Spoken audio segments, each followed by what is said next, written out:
Oh, hey! Hey, how's it going, guys? Good, how are you? Nice Get your to see ya. podcast voice on. Yeah, my pod. Hey, welcome back to Puppeteers. Adam Kreutinger is a puppeteer, puppet builder, YouTuber, podcaster, and educator. Through his YouTube series, he demonstrates puppet building techniques for beginners and seasoned professionals alike. In part 1 of the Swazzle Lunch Break, we asked Adam where did he learn all these puppet building techniques that he shares on his YouTube channel. We also talked to him about his popular Puppeteers podcast. And we asked him what are some of the major takeaways he's gotten from talking to so many professional puppeteers and puppet builders. We started the conversation off by asking Adam how he began his career as a maker and puppet builder.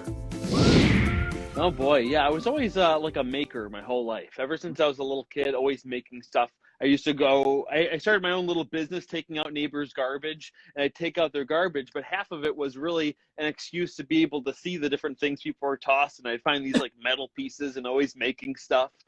I just always loved, and of course in the art projects too that I did in school, the favorite ones were the hands-on making things. Mm-hmm. And yeah, it was just always a big part of my life. In 5th grade, I realized I wanted to be an art teacher because I felt like in school, I'm like, this is where I'm having the most fun. What can I do to always have fun like this? I was like, what if I be the teacher? So it's turned into something I get to do all day and when I get home. Because when I get home, I make puppets and teach people online about it, which is just, I see that as an extension of my art teaching of my own art form, which is the puppetry.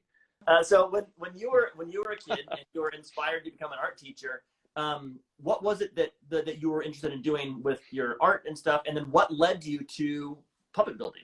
There's kind of two sides to art. A lot of, I'd say the true artsy art people, like more traditional style art that's meant to be hung on a wall.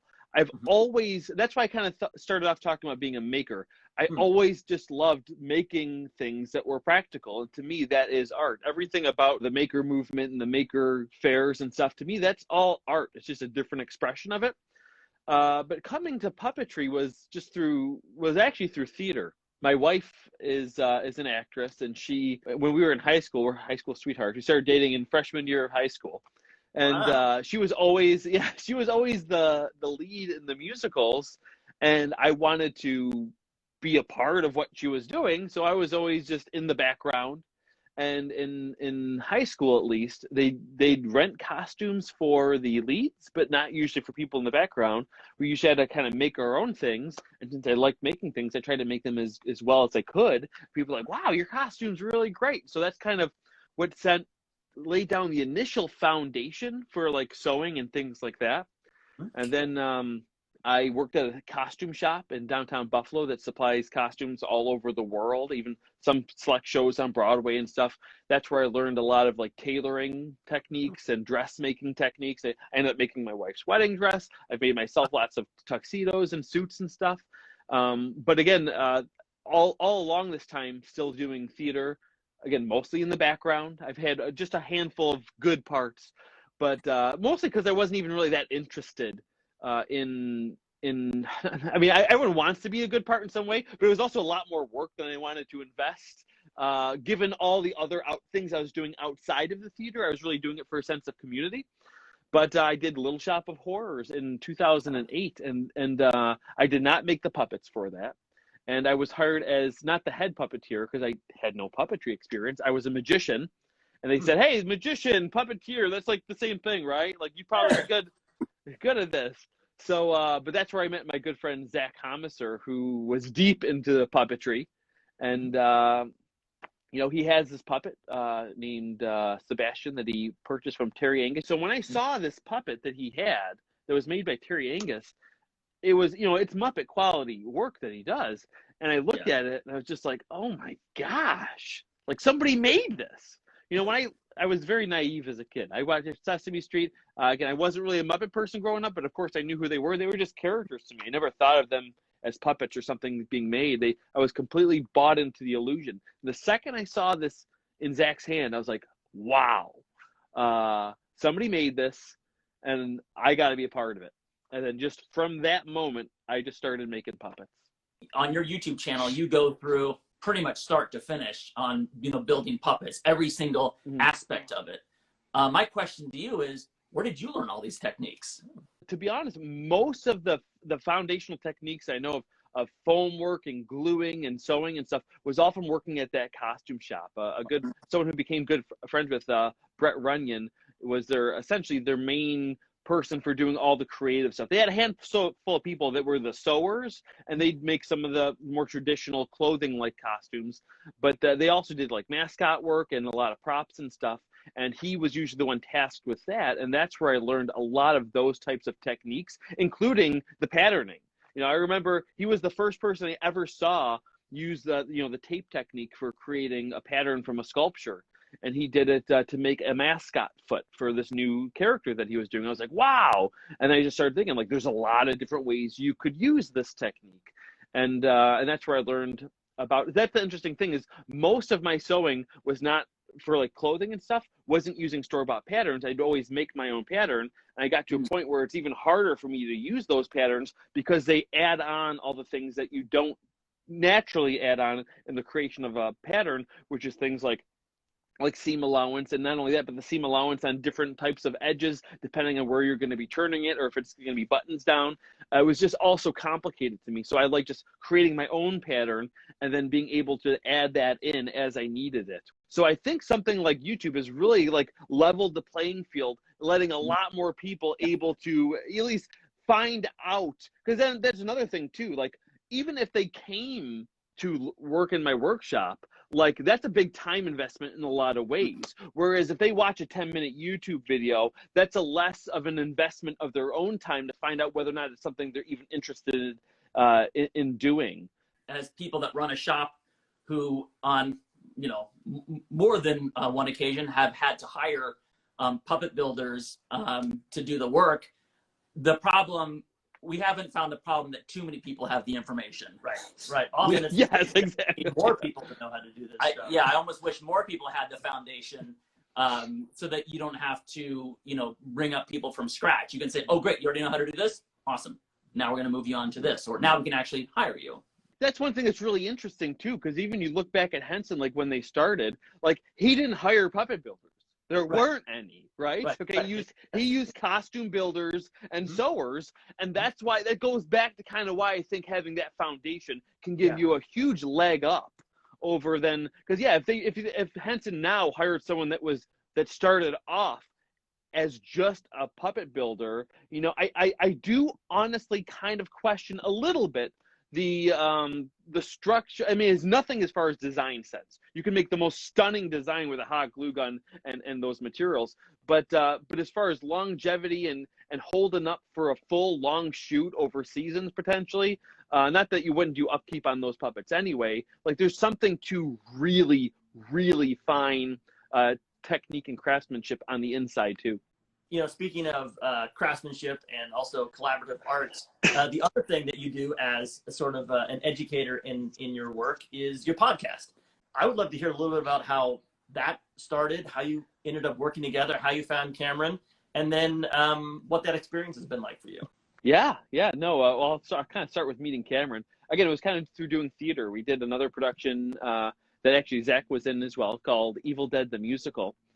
And which was, if you don't know that show, it's unbelievable. Such a good show. The person who happened to have been the stage manager for that, saw us playing with puppets backstage, doing our thing. And she said, oh, I have a friend who's obsessed with puppets. I'm like, really? In Buffalo? And I don't know them? Like, and Zach doesn't know them? Like, what? Come on, we probably know this person. And they, oh, Cameron Garrity. I was like, oh. So then I just messaged him. I was like, hey, someone said that we should connect. And then, of course, he dragged his feet for like a couple of months. He's like, oh, I'm busy.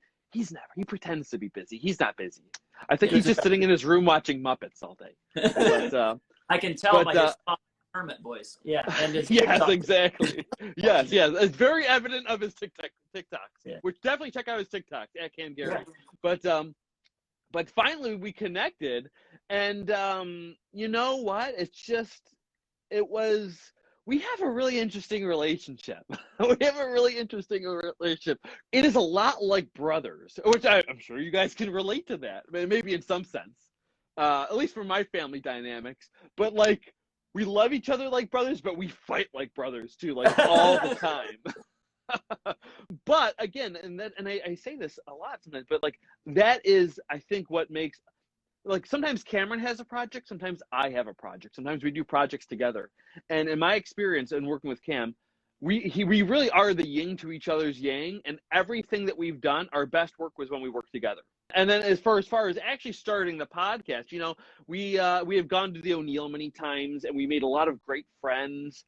And like, we'd only talk to those friends, you know, when we were at the O'Neill, or, you know, maybe comment on a Facebook post or something. And more so than anything, I just wanted an excuse to talk to my friends again, right? Right.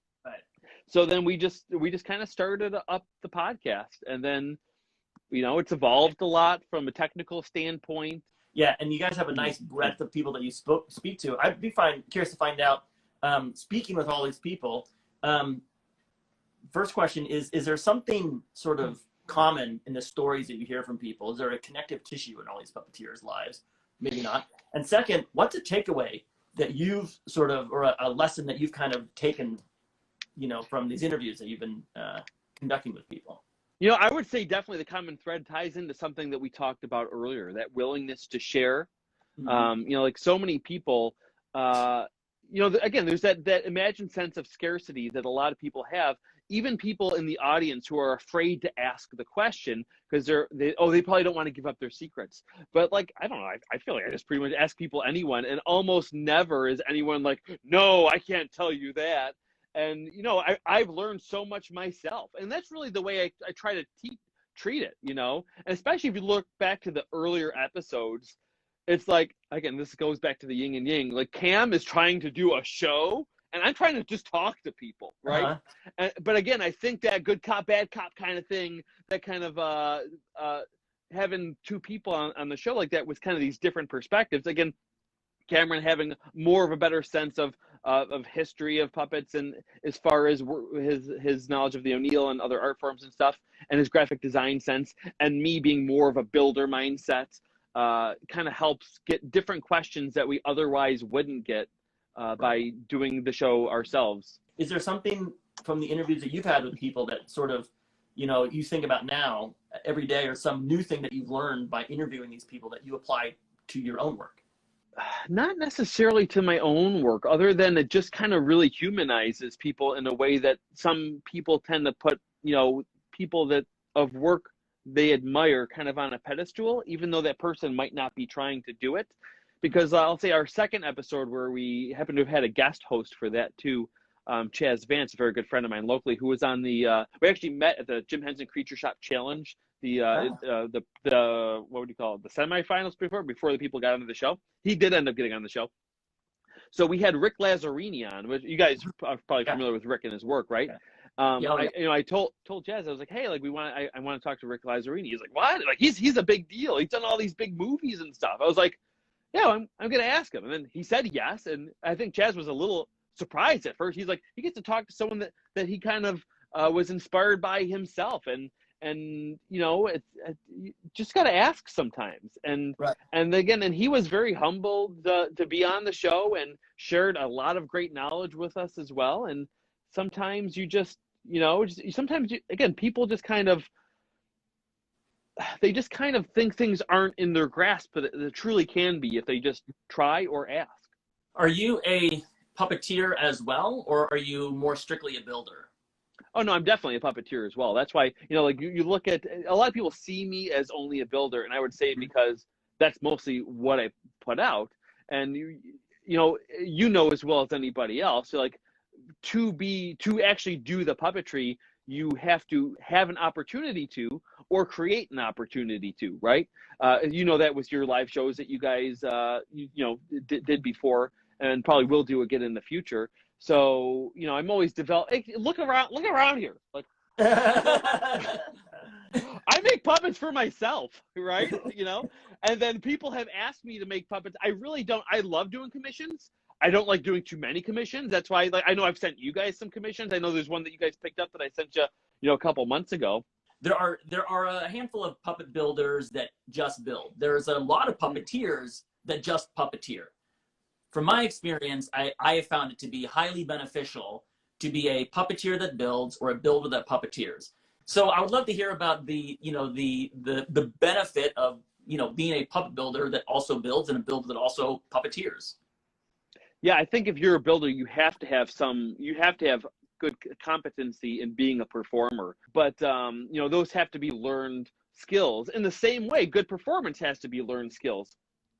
And I think it's probably a little easier, at least from a technical standpoint, to learn the performance than it is to learn, because again, what a vast number of skills you need to be able to be a builder. We've talked about this, from the foam work of this and that, the millinery techniques, all types of things. Whereas acting, it's mostly just, it's a technical part of the lip sync and movement of the puppet's body.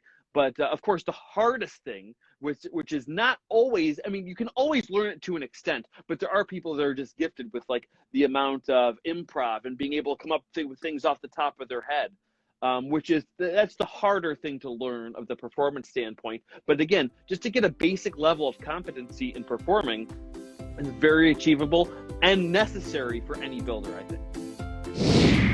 Join us for part 2 of the Swazzle Lunch Break when we talk to Adam about his puppeteer's moment, his favorite puppet, and how he maintains such a rigorous YouTube schedule. Be sure to like and subscribe, and we'll see you next time on the Swazzle Lunch Break.